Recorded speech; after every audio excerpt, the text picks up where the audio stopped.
irra socho'aa turte. Tibba miidiyaa irra socho'aa turte kana maaltu si mudate? Mudannoo adda ta'e wayii qabdaa laata?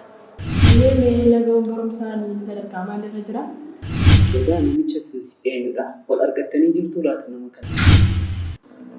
Naannoo meetira 15 Waan sobaniif jechuudha. Waan sobaniif isaaniif gadda ta'a. duraan gosaa turan suni natti dhagaame jechuudha. Takka si arganii hin beekne akkamiin si simatu laata? Maatii keessatti malee namni dheeraan jira? Akka nama guddaa ta'ee fi nama jabaa akka ta'e dubbatu jechuudha. Duraalee dhagagaa ta'e guyyaatti mee kan gara Finfinnee kanatti dhufuuf fedhiin qabdu? Taaksii keessa akkamitti dhaqaan teessu rakkisuu taaksii keessa taa'u? Bulchiinsi aanaa bulchiinsi magaalaa waajjirri aadaa fi turizimii aanaa dugda ilaalchi isaan siif qaban maali?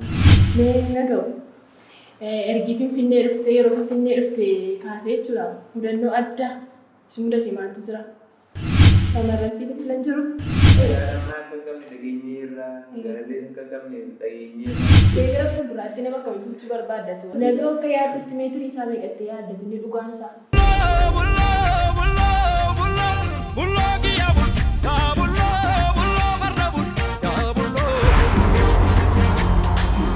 Shamarran akka fuunee akka bultoota Bulloo Entertainment nageenyi keenya bakka sijjirtanitti ni qaqqabu. Egaa Bulloo Entertainmentii qophii bohaarsoo, bashannansiisoo, barsiisoo garaagaraa kanneen sun biraan yeroo egaa kan argachuudhaaf immoo YouTube chaanaalii kee like, share, subscribe gochuun dagatinaa. Amma sagantaan keenya sagantaa keessummaadha. Keessummaa wayii qabannee jira. Amma xumura qophii keenyaatti nu waliin tura. Egaa mootii waa'ee keessummaa keenyaa kana mee xiqqoo si waa jedhame. Sabla Bulloo Entertainment guyyaadhaa waan ajaa'ibaa qabatee dhufeera. Ani egaa waan akkasii namoonni keessatti arginu beeku waan addaadhaa jechuudha. Mee uummanni nu duuba jirus waan kan faana yaa hubatu walumaan itti deemaa jechuudha. Egaa keessummaa keenya eebda kan jedhu numa waliin hordoftu. Mee keessummaa keenya hordoftoota keenya wajjin wal barii.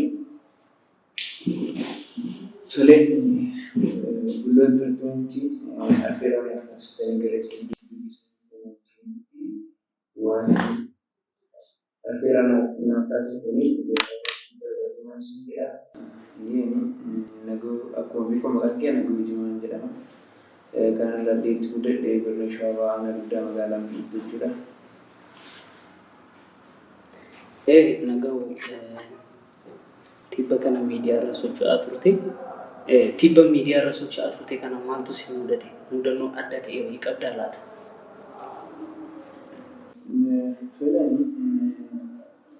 Mudannoonni illee hin ta'u mudannoonni baay'eetu jira. Garuu wanti addaa wanti akka mudannoo addaa ta'e naannoo tokko jira jechuudha. Innis maal dhagaa beektanii yeruma tibboo darbatan jechuudha. Woroonni Afrikaan News Box jedhu woroonni galmee jechuudha. Anaanawaa akka nama dheeraa Itoophiyaa tokkotti waraqaa eenyummaa naaf kennee ture jechuudha. Saartifiikeetii kana kennu. Gaafuma kana gara biraarraa immoo namni meetira 2 fi saantimeetira 50 dheeratu hin jira. Nagaoon akkamittiin meetira 2 saantimeetira 25 akkamittiin Itoophiyaa irraa tokkoffaa ta'a jechuudha. Qaamni biraa waan hin kaasee ture jechuudha. Naani umas badanatti dhagaamne kuni waan hidha uumama waan ta'eef uumamatti uumamaa wanti waan hin jiru humna caalis baay'ee bareeda jedhama saartifiikeetii godhadhee galee ergasii as immoo jechuudha namichaan carraa wal argachuu argannee ture jechuudha. Isa walii wal arganne gaafa waliin wal argannu namichi 250 suni xiqqoo mataan irra wal darbeetan mul'ate jechuudha. Isa kanallee akka mudannoo tokkotti fudhadhaa jechuudha. Hayyee mee naga'uun barumsaan sadarkaa maalirra jira? Ani barumsa amma sadarkaa elementary irra jira jechuudha. Yeroo tokko sababa hojii kan barumsaan kun addaan kutee ture jechuudha. Yeroo tokko dhibameen ture sababa dhibee kanaaf jedheen naannoo waggaa 5 barumsa addaa kutee ture jechuudha. Amma garuu barumsaan kun itti deebi'een barachaa jira jechuudha. Kutaa meeqaffaadha kan itti deebitee barachaa jirtu? Tole baay'ee xiqqoodha. Barana ministirii. Atis ganaa ijoolleedha maal inni rakkoo qabu? Ta'ullee garuu biroonni akkoo yuunivarsiitii maal jedhanii Qaqqaba. tolee haa ta'u naqqabaman. Wanti naqqabne hin jiru. Amma boodas barnoonni darbeen qabu jechuudha. Wanti darbuu qabu yeroo hedduudha. Waan darbuu qabu san immoo of jalaa baasnee waan darbuu hin qabnetti immoo itti deebinaa jechuudha. Kan isin eebbisanii jechuudha. Dhugaadha akka kana jechuudha. Beekumsa akkoo barachaa hin jiraannu. Nagahuu akkuma amma dubbachaa turte namni tokko nagahuu kan caalu hin jiraadhame sooshaal miidiyaa gara namoota tokko irraan yookaan immoo dhoksa namoota tokko irraan bahudha wanti dhaga'amaa ture. Egaa namicha kun eenyudha? Wal argattanii jirtu laata nama kanaa? Wal argannee turre jechuudha. Guyyuma darbee kana jechuudha. Wal argannee turre dubbisnee turre jechuudha. Wal argatanii wal dubbistanii turtan. Egaa yeroo ati Itoophiyaadhaatti geedamte sana qobii baay'eedha kan ka'aa ture. Nagahoonni 2.25 namti sun bareen immoo 2.50 akkamittiinitu nagahoonni namicha kana jaalatanii tiiktookii irratti miidiyaa garaagaraa sooshaal miidiyaa garaagaraatti baay'ee haasa'amaa ture. Egaa bukkee dhuftaniis wal argataniittu namichi qaqqabuuf baay'ee taasisaa ture. Meeshaan argamu keetis maaltu dhaga'ama? Ani dhuguma dubbachuu jechuudha. Gaafan namtichi as finfinnee dhufeera qofti isaa wal argitanii miira addaa wayiitis natti dhaga'amu jechuudha. Namni caalchiin jira nama kana dhaqee ilaaluun qaba dhaqee dhaqee jechuudha. Ati gaafa akka caalamtutti malee akka caaltutti miti.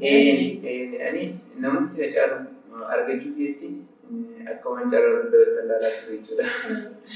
Isa argachuuf gaafan ariitiidhaan bira gahu namtichi baay'ee na gadi ta'ee argame jechuudha. Baay'ee hidhachaa ture sooshaal miidiyaa. Ergasii naaf gahe. Ati caaltus caalamtus gatii kan keen turre jechuudha. Garuu nama hiriyaa kan kee hiriyaa akka keetii argachuu keetitti gammachuun maal jechuudha kanatti kaattee tolalde. Ani akkuma sanaadha nama na caalu argachuun kee akka carraa tokkotti ilaalaa ture jechuudha. Gaafa bira gahee namtichi anaa gadi ta'u wanti kana dura gadhiifamaa ture soba ta'uu fi inaafaan keessa jiraachuutu naaf gale jechuudha. Maaliif akkas taa'e illee baay'een aaree jechuudha. Ofii keetti baay'een aaree baay'ee miti gadhe jechuudha.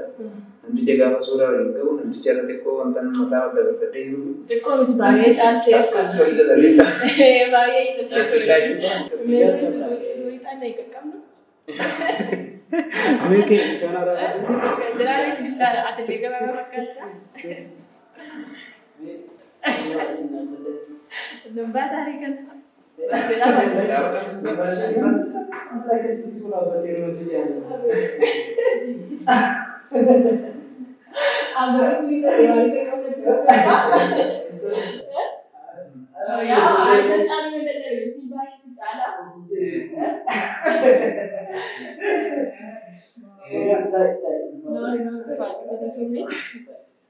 Nusa akkuma isaa hidhanis qaqqabuu hin dandeenye innis baay'ee kumaa hidhachaa ture. Egaa waan nama raajuudha. Miidiyaa tokko irratti namichi illee dubbatee ture. Warri namicha san fakkaatan illee waan akkasii kana haasa'anii turan beekta. Namichi illee ani meetira 2.50 jedhudha kan odeeffamaa ture. Miidiyaan tokko illee waan akkasii kana kan odeessitu ture. Waan baay'ee nama gaddisiisudha garuu nagee cinaa dhaabbatee hojjaansaa isa caalinaan anaa yoo garaan na gammachiise maaliifin dhugaan hin qal'atte illee jechuudha. Maaliif waan sobaa kan jabeessa waan jedhudha. Miidiyaa jechuun addunyaa guutuu walgaa wanni sobaa moo booduma ofumaa nama qaamsiiti jechuudha. Akkuma itti jettee dhugaan hin qal'atti malee jirtu kunuun nagahoo fi namichi wal bira dhaabbatanii nagahoon baay'ee caalaa arganii filatanii jiru. Nagahoo akka yaaddutti meetirii isaa meeqattee yaaddatte inni dhugaan isaa. Namtichi 2.50 jedhamaa ture jechuudha. Namichi naannoo meetira 15 ta'a. 15? Baay'ee nama ajaa'iba. Abbaan 250 moo? Abbaan 250. Irra gaafa ta'u rifatee turatti fakkaata. Baay'ee tachaa ture kanaa sasirraa beekamu. Waan nama raajuudha. Egaa namichi baay'ee olii ta'e. Argitee yoo jiraatte akkuma namni ta'ee qaqqabee baay'ee olii ta'e inni garuu olii ta'uu miti tasa yaadanne jechuudha. Waan akkasii suurarraa akka hubannetti firii teetuma dhaabbatee garuu baay'ee gate jechuudha. Dhaabbannaan tikashaan isaanii illee baay'ee wal gate. Ejjennaan isaatillee baay'ee irra darbee jechuudha. Inni garuu miidiyaa dubbiseen ture iddootti sooshaal miidiyaa kanarratti BBC Afaan Oromoodha. Akkuma mataan caalee saffisiitti himati. Nuti garuu akka suuraa irratti arginetti baay'ee caaleera. Isa iyyuu turii xannetee immoo baay'eedha kan naga'oon caalu. Osoo hidhatee hedduu caalaa jechuudha. Namichi tuu hidhachuu baate isa caaleera baay'ee caalee argama naga'oon. Baay'ee hidhachaa ture namicha argiteettanii. Waan akkasii kanaadha. Gaa kun isaaniif gadda ta'a. Waan sobaniif jechuudha. Waan sobaniif isaaniif gadda ta'a. Nagoof garuu injifannoodhaan baga injifattee siin jenna. Rakkoon qabu jechuudha. Waaqa fi keenya uummanni miti jechuudha. Uumamni waaqa amantuu namaaf kenna malee. Anis innis namni kamuu jaallatee miti kan akkas ta'e garuu waan uumamaa kanarratti osoo salphisaniituma waan yaadanii baay'ee bareedan jedha. Dhaamsinan isaaniif illee dhaamsa akkanaa kana jechuudha. Dhugaa dubbatuu fi akkuma inni dubbachaa ture wanti kun wanta ati dorgommii wayii yookiin kaachoo waan ta'e wal dorgommii uumaa waaqatiin hin murtu hin dheeressitu naga'uun kuban qabu wal dorgommii wanti jedhamu naga'uun tasa yaadee dheeraa yaadu jechuudha. Inni gaa dirqamaa baree caalee argamuu akka qabudha kan isaan barbaadaa turanii. Egaa wanti godhamu jiru naga'uun caalee jira kan inni argame. Yaadni jaricha kan achirraa hubadheetti gaafa namicha bira booda wantoonni duraan dubbataa turan suni natti dhagahame jechuudha. Jarri kun hinaafa akkas ta'aa turan jedha. Baay'ee kan jedhu natti dhagahame jechuudha. Mirri gaddaawes natti dhagahame ture.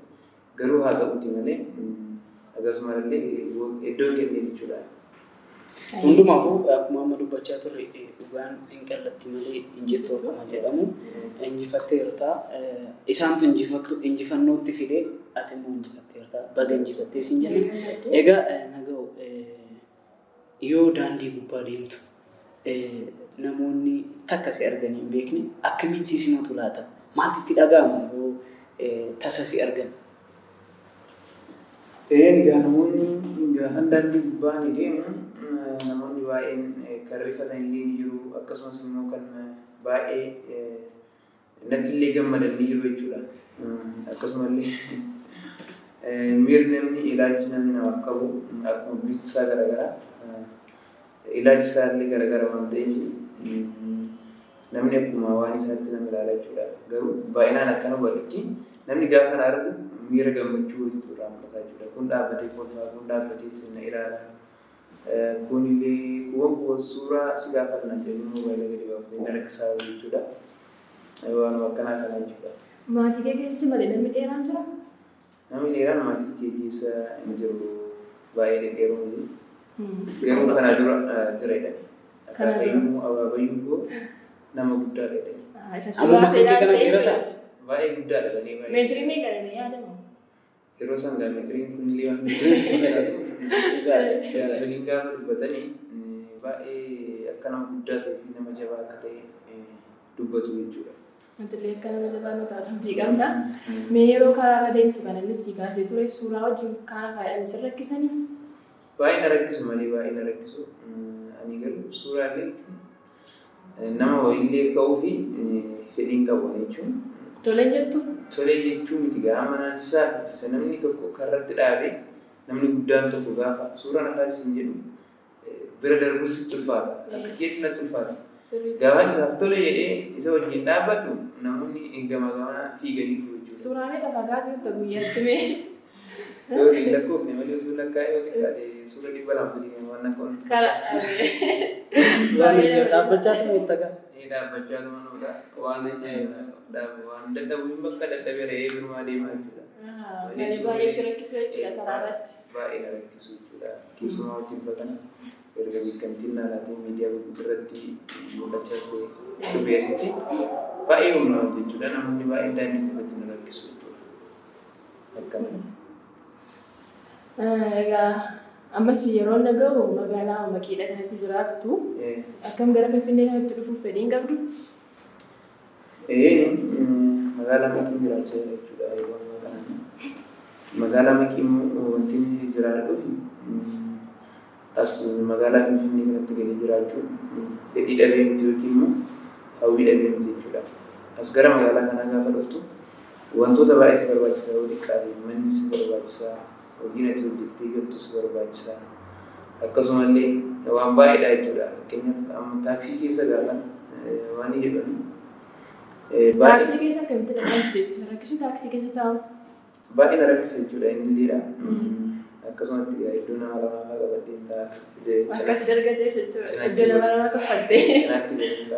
Dhugaa dubbatuu fi magaalaa Finfinnee kanatti osoo galee jiraate isaaf gaariidha jechuudha. Tokko jireenya ittiin gaggeessuu danda'a jechuudha. Inni sodaata malee akkuma jireenyi magaalaa Finfinnee kun qaaliidha jedhamee iddoo garaagaraatti itti dubbatamu kana dhageetti sodaata malee uumaa wanni sodaatu jechuudha. Dhaga'u jechuun nama uummataati. Modeela saba kanaati. Saba kana of duubaa qaba waan ta'eef wanni inni sodaatu ni qabu jechuudha. Hin mijataaf taananii dhufee magaalaa Finfinnee kana jiraachuu qaba. Uummanni keenyas immoo duuba dhaabbachuun dirqama isaati jechuudha. Qabeenya guddaan uummanni keenya qabu isaadha waan ta'eef jechuudha. Kanaaf hin sodaatinii fedhii qabda taanaan gamana kottu walumaan jirraas jechuudha. Osoo haalli mijataan jiraatee guyyumaadhaa kana keessatti dhufanii qophaa'aadha. Ni jaalattaa jechuudha Finfinnee. Baay'een jaalladha malee waan haalli mijatee kan irraa fagaadhe malee. Egaa bareeda. Egaa kan itti dhalattee guddattee aanaa dugdaa magaalaa Maqiidha. Bulchiinsi aanaa bulchiinsi magaalaa waajjirri aadaa fi turizimii aanaa dugdaa ilaalchi isaan siif qaban maali?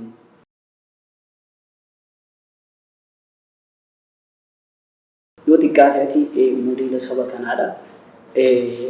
Sittiin gammadanii uumama addaati. Egaa waajjirri aadaa fi turizimii yeroo baay'ee waan adda ta'e yookaan immoo waan uumamni isaa adda ta'e kanarratti kan hojjetuu fi waan aadaa irratti waan siin jedhan hin qabani ilaalchi isaan siif qaban maal fakkaata? Inni gaariin keellee baay'ee bareedaadha. Ani ijoollummaa kiyyaa irraas jechuudha achuma naannoo magaalaa Maqiitti dalagaa biyya guddadhee garuu hammaadhaatti jechuudha.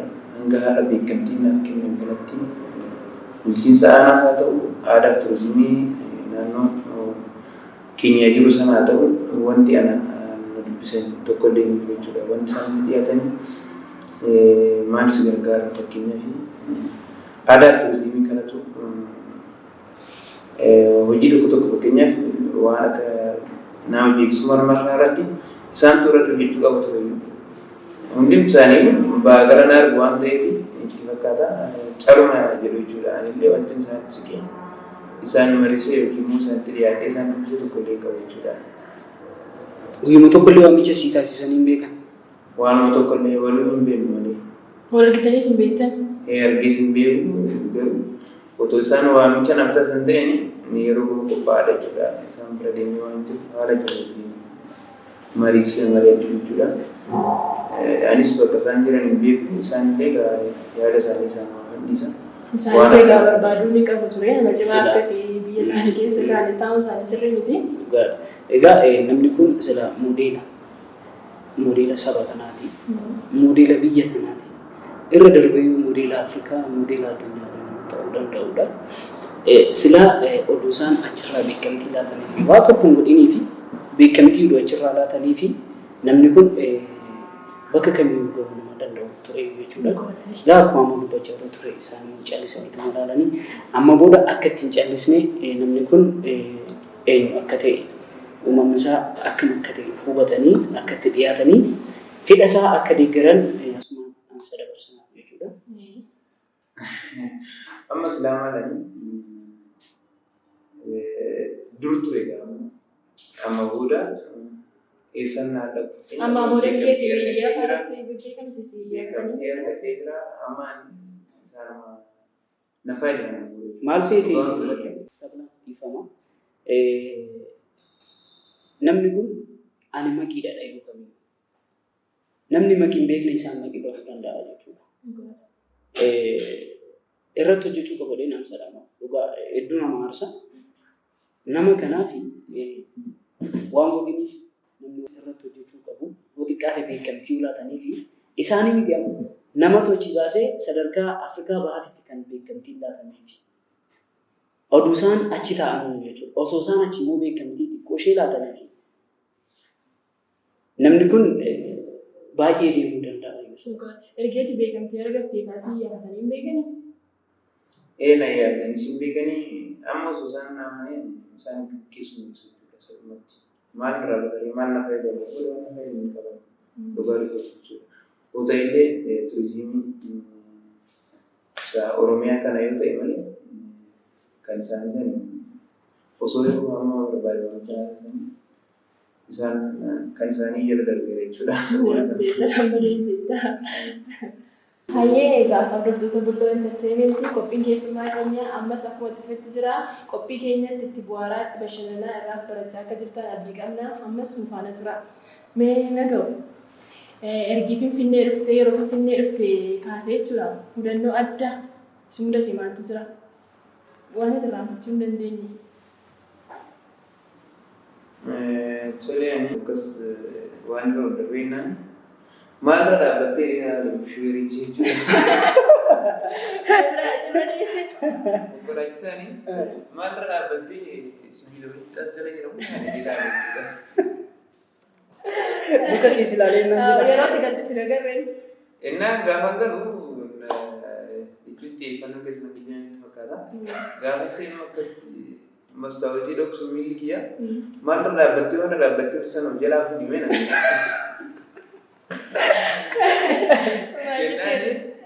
situ meeshaa keessa ol kaawwatee mara dhaabbachaa jiraa jedheenis. Maal jedhee gaafa ilaalu homaa dhabee jechuudha miillaan koo jalaa waan akkana kana faatu jira jechuudha. Mee ergi fuula miidiyaa kanatti babbaatee beekamtii argattee nama baay'eetti dhaga'etti beekamtii argattee mee shamarran si biqilan jiru? Dinqaana maaliif yeroo baay'ee shamarran nama ofii si kennu barbaadu waan ta'eef jechuudha. Dhugaa jechuudha. Inuma jiru jechuudha. Si biqilu? Lakkoofsa bilbilaa keenyee fuula miidiyaa namaa galaksifama waan ta'eef baay'een naaf bilu jechuudha baay'een isaanii jechuudha. Si bilbilanii haa ta'u akkamitti keessumaa wal arginee buna shaayii fa'aa jennaan si jedhu fa'aa jira. Maali isin heeruma malee lafuu dhiifaa jedhu malee. Yaadamaa akka qabne dhageenyeerraa jaalallee akka qabne dhageenyeerraa. Kanaafuu otoo namni nagaraan dheeradhaa fa'aa jedhu. Beekira fuulduraatti nama akkamii fuudhuu barbaaddatu waa'ee hojjaa kanarratti jechuudha. Ani namni ani fuudhuu barbaadu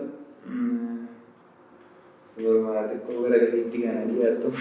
Argatteetti ammoo durba gara gateetti kana argitee barbaadachaa ta'uu hin jira jechuudha amma. Filannoo irra jira jechuudha filachaa ta'uu hin jira. Gaariidha. Naga'u egaa sababa hojjaa keetiitiin dalagaa garaagaraa hojjechuu dandeessu. Mee uummata kanatti maal dhaammatta? Uummanni baay'ee si jaalata. Ati hoo maal dhaammattame? Ani kanarratti dhaamsa baay'ee wanti hin qabu. Dhugaatti gaafiin keessa sadiidha. Biyya koo amma itti hojii dhuunfaa illee hin qabu. Akkasumallee immoo hojii humna garaagaraa illee hojjechuuf baay'ee rakkisa waan ta'eef. Isuma kanaa jechuudha warroonni na gargaaruu danda'an jechuudha. Abbootiin qabeenyaa baay'ee jiru waan ta'eef karaa adda addaa sana cinaa akkana cinaa dhaabbatan asuma dhaamsaan ta'uu dabasa jechuudha. Egaa namoonni akka barbaadetti hojjetee jiraachuu hin danda'u. Hojjaan isaa baay'ee isa rakkisa. Kanaafuu uummata Oromoo biyya alaa biyya keessaa jiran akka gargaaran isumaaf dhaamsa dabarsinaa fi akkuma amma duratti irraa kaasee dubbachaa ture gaafa manaa gadi ba'u hundi namaa itti jigee suuraa si faanaa kana jedhuun jechuudha. Inni dhimma manaaf baheef dagate oluma suuraa daandirratti ka'aa deemu yeroo itti darbaa jechuudha beekte. Kanaaf abbootii qabeenyaa hedduu qabna Oromoon bal'aadha. Osoo inni hin gaafatin yaadanii fi konkolaataa akka bitaniif asumaan dhaamsa dabarsinaa fi hin dagatinaa manni Oromoo modeela keenya kana duukaa dhaabadha. Akka konkolaataa sibiilaniif deemuun si baay'ee rakkisaa iddoo nama lamaa qabatee kan hin deemu jedhee jira. Egaa uummanni Oromoo laaf keessa jirtanii waa yaadaati waan mucaa itti socho'uu barbaadaa fi. Kanaaf konkolaataa si bita Oromoon hin dhiphatini amma booda atiin qabeenya guddaa Oromoon qabudha. Siif binnaa jechuudha. Binnaa fi qophii xumuraa uummata Oromootiif dhaammattus achumaa yoo qabaatte. Tolee qophii xumuraa kanarratti uummata Oromoo kanaaf dhaamu ani akka nama tokkotti Oromoo jechuudha. Oromummaa keetti yoo namboon waliin gaddu jechuudha. Because uummata kabajamaa kan keessatti uummata jaallatamaa kan keessatti jechuun biyya anaaf akka carraa guddaa tokkotti fudhadhaa jechuudha. Kanaafuu saba kanaan dhalachuu kiyyaati akka waan nama carraa guddaa tokko qabutti of ilaala jechuudha. Kanaafuu uummata Oromootiin dhaamsisan dabarsuu bakka jirtanitti nagaan jaalalaan jiraadhaa baay'een isin jaaladhaa baay'een isin kabajaan jedhaa jechuudha. Isaanillee baay'ee si jaallatu baay'ee si kabaju. Egaa istiidiyoo keenyatti argamtee gaaffii deebii Lukaa Gooseef hedduu si galateeffannaa ulfaadhu kabajamii. Galatoomii siin jenna. Galatoomii. Egaa hordoftoota qophii Bulloo Entertainmentii qophiin keenya xumureetti jirra. Qophicha gaggeessaa kan isin faana ture Ansagdaa Namuuti. Ani Murtii Badhaasoti. Ogeessi kaameraa keenya Amaanuu Dooktaraa ture. Torban immoo qophii keessummaa biraatti walitti deebina. Nagaan.